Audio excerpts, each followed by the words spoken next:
बच्चों लोग आगे कोई नया बेसिक टर्म पढ़ाने से पहले मैं फिर से जितना बेसिक टर्म्स पढ़ाया हूं आपको और उसमें से जो जो इम्पोर्टेंट है हमको अभी याद रखना है ना, जरूरी है जिनको अभी याद रखना, मैं उनको फिर से रिवाइज कर देता हूं। जैसे सबसे पहले एसेट। एसेट क्या है? मैं बताया था आपको, बिजनेस के अंदर जो भी प्रॉपर्टी है, जो भी संपत्ति है, जो हमको फ्यूचर में बेनिफिट देगा और कैश देगा, उसको क्या बोलते हैं? एसेट। तो सिंपल सा भाषा में क्या लिखेंगे? Asset is the property of the business, है ना। मतलब बिजनेस के अंदर जो भी प्रॉपर्टी है उसको हम एसेट बोलते हैं। Land, building, furniture, machine, goodwill, investment मतलब long term investment, cash, bank, stock, debtor, bills receivable etcetera. Further फिर हम एसेट को क्लासिफिकेशन किए थे, है ना। Non current asset, current asset, ठीक है। तो अभी मैं आपको नहीं बता रहा हूँ, खाली ये बताया हूँ कि एसेट क्या है, ठीक है ना। तो बिजनेस के अंदर जो भी प्रॉपर्टी है, जो भी संपत्ति, उसको एसेट बोलते हैं। डेटर हमारा करंट एसेट है।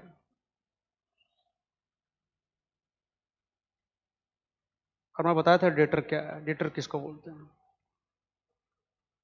हम किसी कस्टमर को सामान उधारी में दिए तो वो कस्टमर हमारा बन जाएगा डेटर, है ना। मतलब मीनिंग क्या हुआ? एक ऐसा आदमी जिससे पैसा हमको लेना, उसको बोलते हैं डेटर।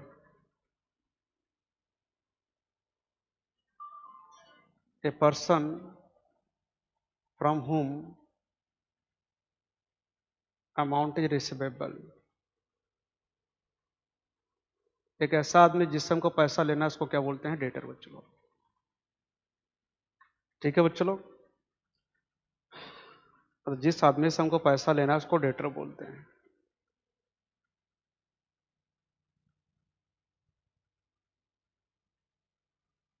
फिर बताया था आपको लाइबिलिटी।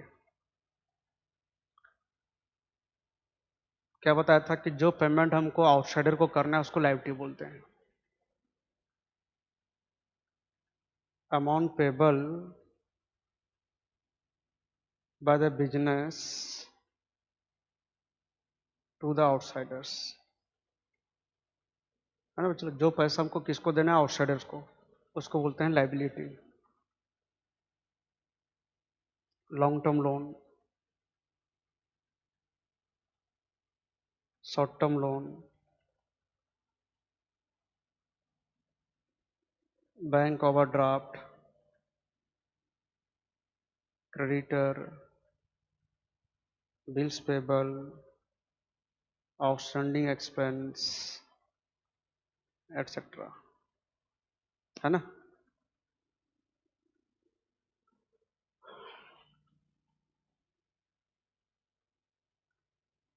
और इसमें से जो क्रेडिटर है बच्चों लोग, ये हमारा करंट लायबिलिटी में आता था, नहीं क्या? मतलब करंट लायबिलिटी है क्रेडिटर। जो हमारे लिए बहुत जरूरी है, अब याद रखना, उनको मैं रिवाइज करा दे रहा हूँ। क्रेडिटर,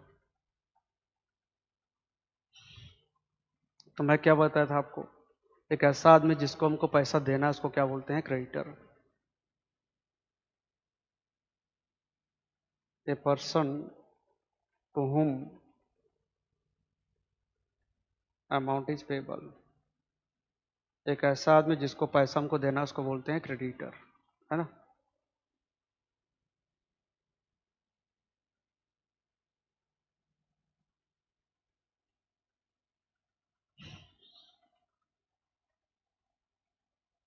ठीक है बच्चों लोग। तो नेक्स्ट जो हमारा बेसिक टर्म है वो कैपिटल है बच्चों लोग, ठीक है ना। कैपिटल क्या है? तो आप लोग जानते हो कि कैपिटल क्या है? सुनते आ रहे हो? ये हमारा हो गया ऑनर।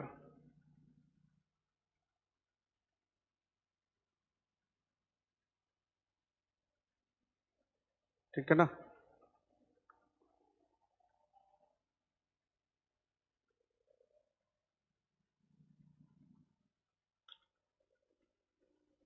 तो ऑनर जो पैसा लगाया है बिजनेस में,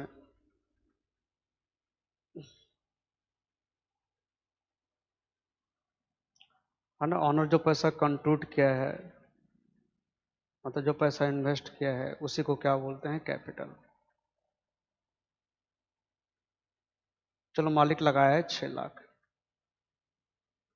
तो मालिक जो 6 लाख रुपए इन्वेस्ट किया है बिजनेस, उसको क्या बोलते हैं? कैपिटल। अच्छा, बच्चों लोग कैपिटल को हम ऑनर्स इक्विटी भी बोलते हैं इसको, या इसको हम नेटवर्थ बोलते हैं, है ना, या हम इसको इंटरनल लाइबिलिटी बोलते हैं। पढ़ाया था ना? ठीक है ना? कुछ ज़्यादा कुछ समझाना ही मेरे को नहीं है यहाँ पर। बहुत ईजी है कि जो पैसा मालिक लगाया है बिजनेस को, उसको बोलते हैं कैपिटल। अच्छा, मालिक बिजनेस के अंदर ना बच्चों लोग, मालिक कैश भी लेकर आ सकता है,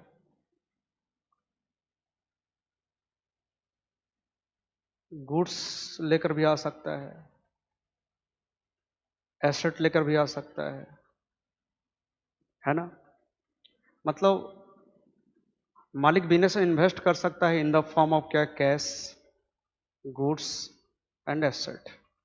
ठीक है, सब जोड़ देंगे तो मालूम पड़ेगा कि टोटल कैपिटल कितना हो गया मालिक का, है ना?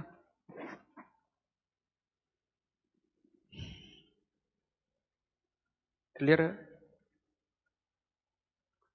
अच्छा, मैं तुमको क्या बोलता था, याद करो, कि बैंक से हम लोन लिए। याद करो, हम बैंक से मान लो लोन लिए टोटल 4 लाख,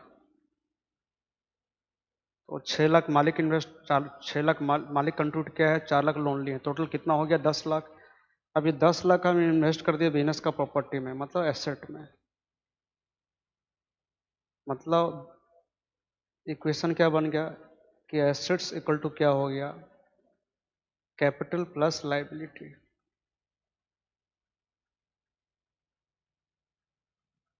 इस इक्वेशन को हम आगे और एक डिस्कस करेंगे आगे, ठीक है ना, अच्छी तरह से, एक्सपेंस और रेवेन्यू पढ़ाने के बाद।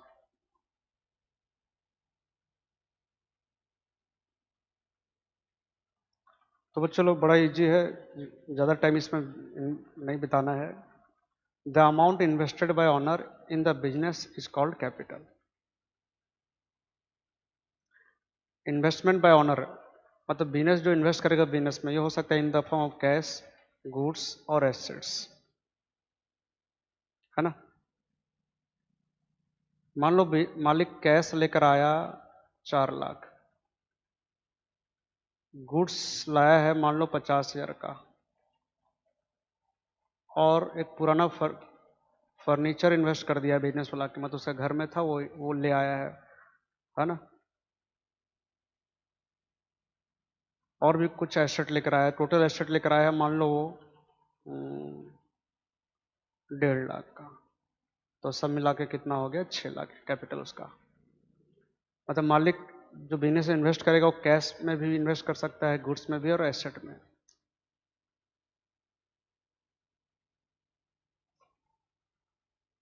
अच्छा, कैपिटल को हम क्या बोलते हैं बच्चों लोग? ऑनर्स इक्विटी बोलते हैं, नेटवर्थ भी बोलते हैं, और इंटरनल लायबिलिटी भी बोलते हैं। ठीक है,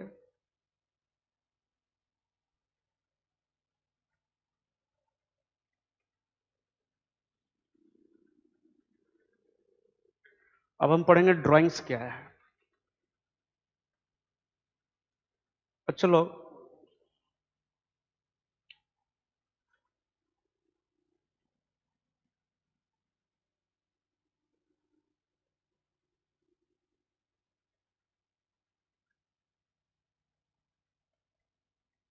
ये ऑनर,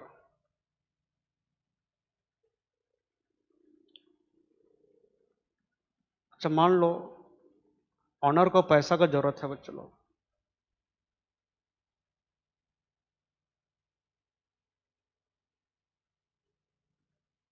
है ना। ऑनर को पैसा की जरूरत है अपना घर का यूज के लिए,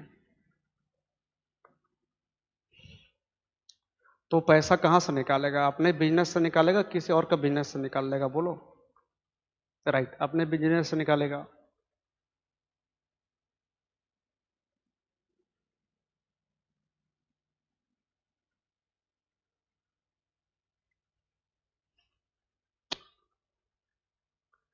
मान लो बिजनेस वुमैन को पैसा की जरूरत है तो अपना बिजनेस से निकाल लेगा, या बिजनेसमैन क्या क्या बिजनेस से गुड्स निकाल के ले गया अपना घर में यूज करने के लिए, या कोई एसेट निकाल के ले गया बिजनेस से कि घर में यूज करूंगा, या मान लो बिजनेस का पैसा से कोई अपना पर्सनल पेमेंट किया, मतलब प्राइवेट पेमेंट किया अपना वो,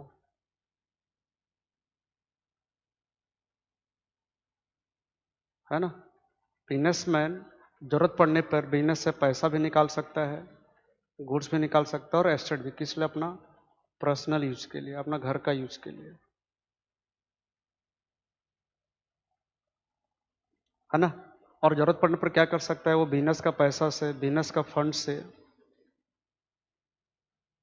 अपना पर्सनल पेमेंट, प्राइवेट पेमेंट कर सकता है।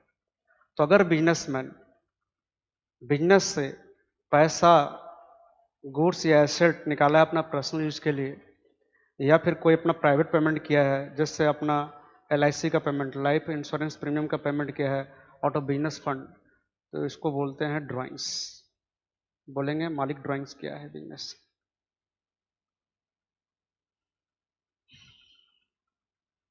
पूरा सिंपल भाषा में बोलूंगा तो क्या बोलूंगा कि अगर बिजनेसमैन बिजनेस से पैसा या गुड्स, जनरली वो दो चीज निकालता है, पैसा और गुड्स, है ना। ज्यादातर क्या निकालता है? पैसा, या फिर जरूरत पड़ने पर गुड्स।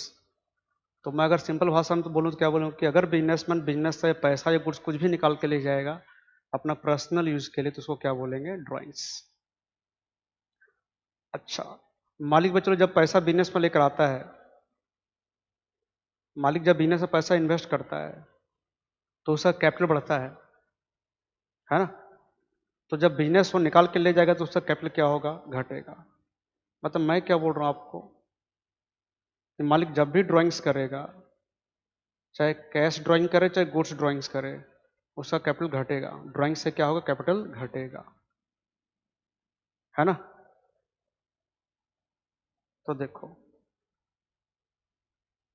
क्या लिखा है? अमाउंट विड्रॉन और goods taken by the proprietor for personal use, है ना। मालिक मान लो अमाउंट विड्रॉ किया है या गुड्स लेके गया है, किस लिए? For personal use. या कोई प्राइवेट पेमेंट किया है अपना आउट ऑफ बिजनेस फंड्स, तो उसको क्या बोलते हैं? ड्राइंग्स। ठीक है, अगर बिजनेसमैन बिजनेस से पैसा या गुड्स कुछ भी निकाल कर ले गया है अपना पर्सनल यूज के लिए, या कोई अपना प्राइवेट पेमेंट किया है आउट ऑफ बिजनेस फंड, तो उसको बोलते हैं ड्राइंग्स। ड्राइंग से क्या होता है? कैपिटल घटता है। एग्जाम्पल, कैश निकाला है तो कैश ड्राइंग्स हुआ, cash withdrawn for personal use. Goods और asset withdrawn for personal use. Payment of life insurance premium, payment of income tax, ये मैं आपको आगे समझाऊंगा, है ना। लाइफ इंश्योरेंस, इनकम टैक्स कैसे उसका ड्राइंग्स में आया बोल के। आप फिलहाल याद रखो कि अगर बिजनेसमैन बिजनेस से पैसा या गुड्स कुछ भी निकाल के ले जाता है पर्सनल यूज के लिए, उसको बोलते हैं ड्राइंग्स। अगर पैसा निकाल के ले गया है, मतलब अगर कैश निकाल के ले गया है तो बोलेंगे कैश ड्राइंग किया है, अगर गुड्स निकाल के ले गया तो बोलेंगे गुड्स ड्राइंग किया है। और मालिक जो भी ड्राइंग्स करेगा बिजनेस से, उसका उससे कैपिटल क्या होगा? घटेगा।